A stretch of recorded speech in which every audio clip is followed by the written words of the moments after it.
democracy at its core will mean people, power to the people, the right for people to express themselves, to challenge government when they need be, through demonstrations, through public criticism, or even through the poll. But recently we are seeing a steady suppression of that power. It is manifesting in the stifling of political dissent. So on this day of democracy, I just hope that government across the sub-region would respect that democracy that we so profess, because if we don't, we are pushing ourselves gradually into waters that we may not be able to come out from.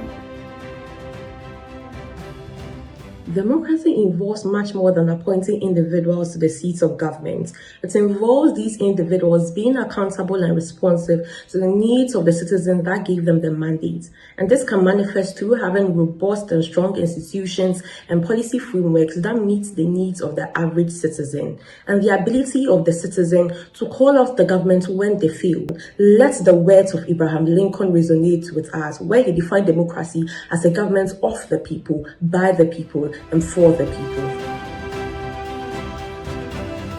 Democracy to me implies inclusive governance structures that seek to promote the human security needs of its people. Africa is, however, riddled with several challenges to democracy. That is the lack of accountability and the lack of the activation of the social contracts. Africa needs democracy that is focused, democracy that is accountable and inclusive, and also the creation of real opportunities that seek to give employment to its people, especially the youth. Democracy does not only mean participation, it means collaboration. It's not just about accountability. It's really about honoring the trust that the people have in you and building nations where justice and equality guide our path.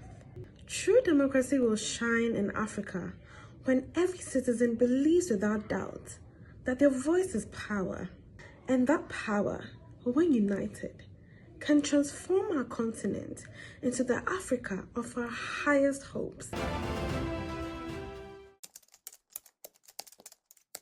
To shape democracy across the continent, three things must be done.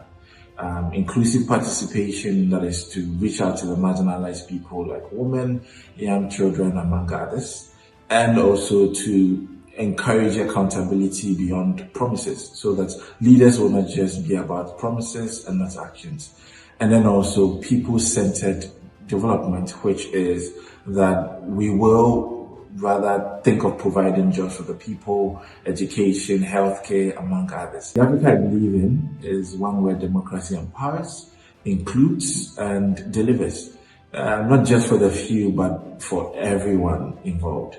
That is a vision I believe is worth building, and it begins with all of us. The last few years, there's been so much talk going on in the West African sub-region, specifically in the areas of Mali, Burkina Faso, and Niger. These countries have been overrun by military dictatorships, and while others clamor and cheer for these leaderships, others argue that this is an affront to constitutionalism, democracy, and the rule of law. If we make democracy all about winning elections year in and year out, these are some of the results that we are going to witness. Many people continue to clamor for dictatorships, but that is not the answer. To reshape democracy in Africa, to better respond to Africa's developmental challenges, we need to build robustness into our judiciary, electoral commission, and also our legislature, to better support a peaceful transitioning of power from one government to the other.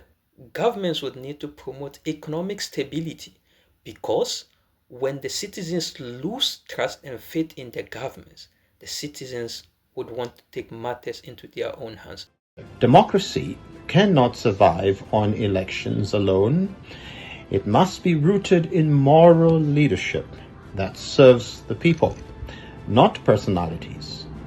True independence means economic freedom, social justice, and human dignity for all. We achieved political liberation, but our democratic institutions must now deliver food, education, healthcare, and opportunity to every African child. Democracy in Africa must embrace our values of Ubuntu, working together, sharing resources, and ensuring no one is left behind. Africa needs leaders who govern with integrity, institutions that outlast individuals, and policies that prioritize human development over profit. This is our time to reshape democracy.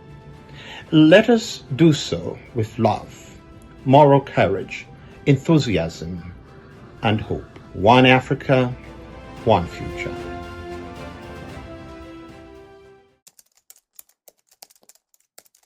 This is Mahalit Merit from Ethiopia. The role we play as citizens in protecting and advancing democracy is first by actively supporting women's leadership, electing them, and championing them in their communities, because diverse leadership builds a stronger democracy. Second, by responsible use of digital media. Don't just share. First, verify. Always engage on online platforms with respect. And third, nurture innovation. Use your skills to develop solutions to your community's biggest challenge. Let's verify and let's build. Respectfully engaging in discussions and debates with others, listening to diverse perspectives and opinions on national issues, political issues, social issues, and issues confronting our everyday life. It must be done in a respectful way. 2. By holding leaders accountable. We should demand transparency and accountability from our elected officials and institutions who represent our interests. Interests of citizens should be the number one priority, not political affiliation or based on fear. By so doing, you advance democracy and then you hold leaders accountable. Citizens must stay informed. By staying informed, they will be able to participate in democratic activities with accurate information. Then citizens must speak up. If certain policies of government are not really going down well, citizens must advocate for causes that will bring about benefits for all. Then again, citizens must hold government accountable. By holding government accountable, it will put government on its toes to improve upon democracy. Then lastly, we need to respect one another. We need to respect each other's view. We need to respect each other's rights and all other things that we need to do to ensure that we live among each other peacefully. In doing these things, I believe democracy will be protected and advanced. In order to protect and advance democracy, we as citizens must 1. Fully participate in the process of electing our government officials. If we want to have a say in who governs us and how to do it, then we must go to the polls. Voter apathy is not the way to go. We must also embark on peaceful demonstrations or protests. I believe this is an effective way of registering our displeasure at how our leaders are conducting the affairs of the country. Remember, democracy is a government of the people, by the people, and for the people. Therefore, it's all about you and I.